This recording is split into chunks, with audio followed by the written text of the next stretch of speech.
Hello everyone, you are watching serial Syapa, जहां पे मिलती है शो से जुड़ी अमेजिंग अपडेट।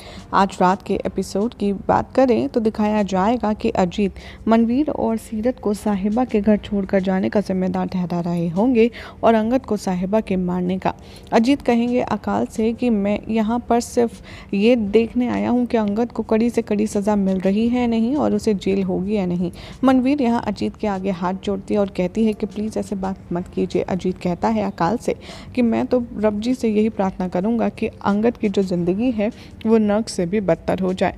रोमी यहाँ अदरक वाली चाय साहिबा को ऑफ़र करता है। वो कहता है कि तुम्हें ये पसंद है ना, लेकिन साहिबा फेंक देती है। साहिबा अपना हाथ जला लेती है। रूमी कहता है साहिबा से कि मैं तुम्हें अब से बहुत ज़्यादा प्यार करूंगा और तुम्हारी हर इच्छा पूरी करूंगा। साहिबा सोचती है कि आखिर मैं यहाँ आई कैसे। रूमी कहता है कि मैं तुम्हें यहाँ लाया। रूमी कहता है कि तुम तो लॉन एरिया में गई थी। रूमी आता है साहिबा के पास, क्लाउन डिस्कस करता है और तभी यहाँ पर नॉकआउट करता है उसको और इंजेक्शन दे देता है क्लोरोफॉर्म का। रूमी यहाँ पर साहिबा को लेडी क्लाउन बनाता है और साहिबा को उठा कर के ले आता है। इधर कांस्टेबल बात कर रहे होते हैं अंगद के बारे में कि आखिर अंगद को सज़ा मिल चुकी है तो वो भागा क्यों। अंगद सोचता है कि अब चाहे जो हो जाए मुझे यहाँ से भागना ही होगा और तभी सब लोग डिस्कस कर रहे होते हैं अंगद के मैटर को। अंगद अपने हाथ को इंजर्ड कर लेता है। कांस्टेबल देखते हैं ब्लड और पूछते हैं कि क्या हुआ अंगद। कांस्टेबल डिसाइड करते हैं इंस्पेक्टर को बताने के। इंस्पेक्टर ड्राइवर से कहता है कि गाड़ी रोको। साहिबा यहाँ पर रिग्रेट करती है कि उसने अंगद की बात क्यों नहीं सुनी।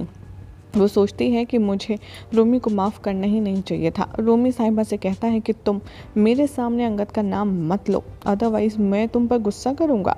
इंस्पेक्टर या कांस्टेबल से कहते हैं कि तुम कैसे हर्ट हो गए अंगद, तुम लोग क्या कर रहे थे। कांस्टेबल कहते हैं कि हमें कुछ नहीं पता सर।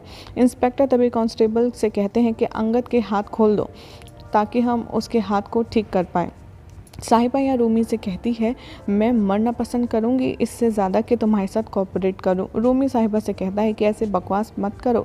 रूमी साहिबा को याद दिलाता है कि कैसे मैंने अंगद को हर्ट किया था और तब उसने ही मुझे पेन दिया था। साहिबा रूमी से कहती है कि मुझे छोड़ो, जाने दो। रूमी कहता है कि मैं ऐसा कभी नहीं करूँगा और साहिबा आज मैं तुम्हें अपनी माँ से मिलवाऊँगा। यहाँ पर डीसीपी अकाल से मिलते हैं। लॉयर डीसीपी से कहते हैं कि अंगद कहाँ है। डीसीपी कहते हैं कि हम देखते हैं। डीसीपी इंस्पेक्टर आहूजा को कॉल करते हैं और पूछते हैं क्या हुआ। इंस्पेक्टर कहते हैं कि अंगद को चोट लगी है। डीसीपी ये सुनते हुए इंस्पेक्टर से कहते हैं तो अंगद को हॉस्पिटल लेकर जाओ और इंस्पेक्टर मान जाते हैं। तभी वैन के आजू बाजू एक क्राउड बन जाता है और वो गॉसिप करते हैं अंगद के बारे में और क्राउड सोचता है कि अंगद को तो मर जाना चाहिए रोड पर ही, जैसे उसने अपनी बीवी को मारा। अंगद सोचता है कि ये सही मौका है भागने का। अंगद पुलिस वालों को धक्का देता है, वहाँ से भाग जाता है वैन से। इंस्पेक्टर से शूट करने की कोशिश करते हैं लेकिन वो क्राउड को देखकर रुक जाते हैं। अंगद यहाँ से भाग जाएगा और पुलिस की गिरफ्त से उसे मौका मिल जाएगा भागने का। यहाँ पर रूमी साहिबा को रस्सी से कस के बांध देता है और रूमी कहता है साहिबा से कि मैं बहुत ज़्यादा खुश हूँ क्योंकि आज मेरी लाइफ के दो इम्पॉर्टेंट पीपल एक दूसरे से मिलने वाले हैं। रूमी यहाँ साहिबा से कहता है कि लेकिन तुम मुझे चीट मत करना वरना तुम्हें पता है क्या होगा, और वो अपनी गन दिखाता है। यही सब दिखाया जाएगा शो के अपकमिंग ट्रैक में, जिसमें देखना होगा बेहद इंटरेस्टिंग कि ना जाने अब कौन सी नई मुसीबत साहिबा के आगे आने वाली है। फिलहाल तो ऐसी मज़ेदार अपडेट्स के लिए आप चैनल को सब्सक्राइब कीजिए, वीडियो को लाइक शेयर करना ना भूलें।